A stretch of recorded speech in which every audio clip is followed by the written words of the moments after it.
Alright, hello, welcome back to Restoring Night City. It's a pleasure to have you. I'm happy to be here.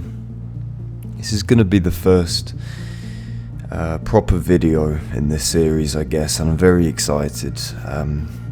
This is going to be a little bit of a different kind of video. I don't want to ramble for the whole thing, so there will be parts where there's just no talking, but then you can listen to the music and you can look at what's going on rather than having me chat a load of nonsense in your ear.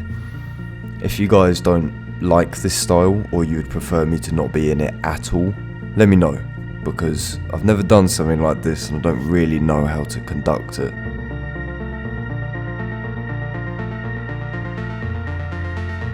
But I know we have this beautiful glass building which we showed off in the first episode, but I got very sidetracked. I got extremely sidetracked actually, and actually started working on this first corner, this little bit of concrete which is next to the pre-existing station. Obviously in the first episode I'd built a very little scene in the corner, a little homeless area, little, I don't know what you want to call it, state of disrepair. But I wasn't content. I wasn't entirely happy. So after changing that a bit and fiddling around with that, I started to fiddle around with this. So the next few episodes are gonna be creating this corner. Not actually what I intended to set out to do, but sometimes that's just the way it works. It's how the cookie crumbles, you can't complain.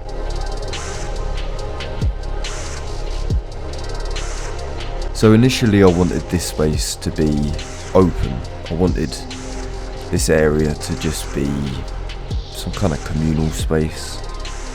Obviously lockers, the idea that people were, very temporarily visiting, leaving some things, spending some money and going. But then, the more I started to put in, especially with these walls, which started to look quite professional, the more it began to dawn on me that this area should be its own entity, its own closed off section. And these walls are nice, but clearly they have these big empty frames. So I decided to shove some shutters on them just to make them a little bit less, I don't know, strange to look at. But then again, all the while, every time you put a prop in, you start to think, oh well, how am I going to make the rest of the area match this? How's that going to work? And shutters, I think as soon as the shutters went in, this is when I knew it couldn't just be a exterior, whatever, commercial zone. It had to be something a bit more serious, I guess.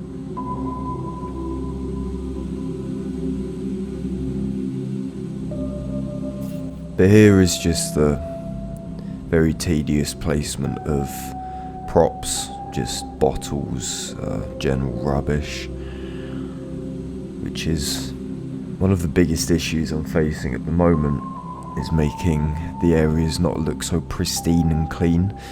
It's extremely difficult. So as a result, you do have to put a lot of crap on the floor. You just have to do it, otherwise it looks way too pristine and sexy. It's not supposed to look sexy, it's supposed to look dirty, but still kind of sexy at its core.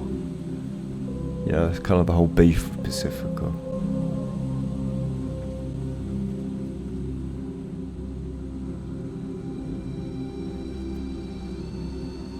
So here I wanted to put some police tape on these shutters, because these shutters open, and behind the shutters is obviously a big concrete wall.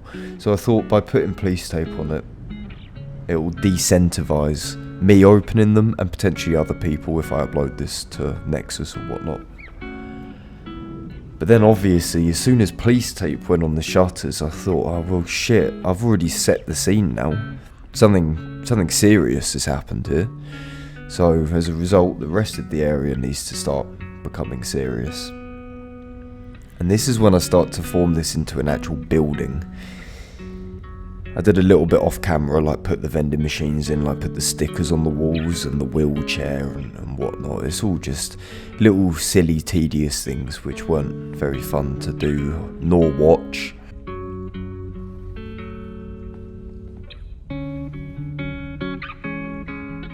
This is where I was trying to find a wall, because I decided at this point that this should be its own room, basically, its own kind of commercial space.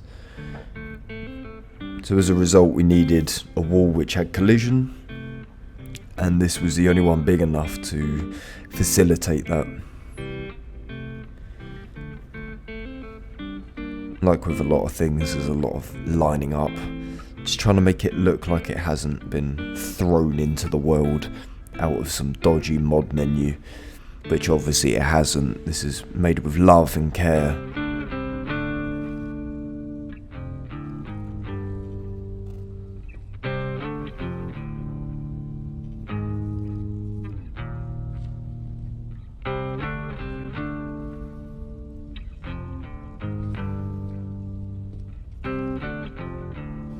I had to keep in mind the kind of core principle of Pacifica, as in, yes, the area is dirty, yes, it's derelict and run down and crime ridden, but it was intended to be a classy district. You know, this is for the wealthy, for people to come and blow loads of money on silly little pieces of clothing and cars and whatnot. So the area is in a state of disrepair, but at its core, it was built to impress, and it was built to be luxurious.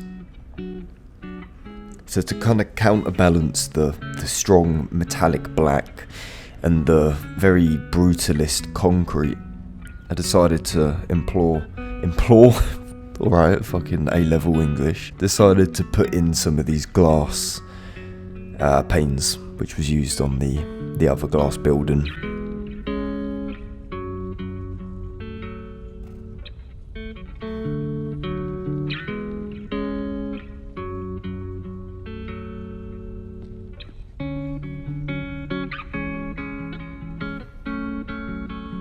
And here we're just lining things up, making sure that models aren't clipping into each other, also making sure that the doors don't interfere with anything, that the glass doesn't interfere with anything.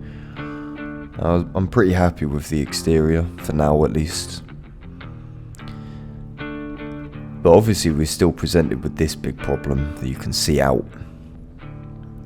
So I decided to slap in some big old concrete walls, which look pretty nasty, pretty brutalist.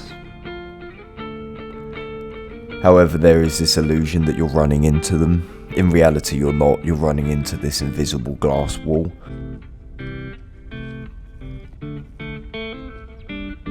That's all it is, just popping them down. And at this point in time, we have a very basic structure of the room. Next episode, we're dealing with the roof, and we're finishing off the interior. Exciting, eh? It's really exciting.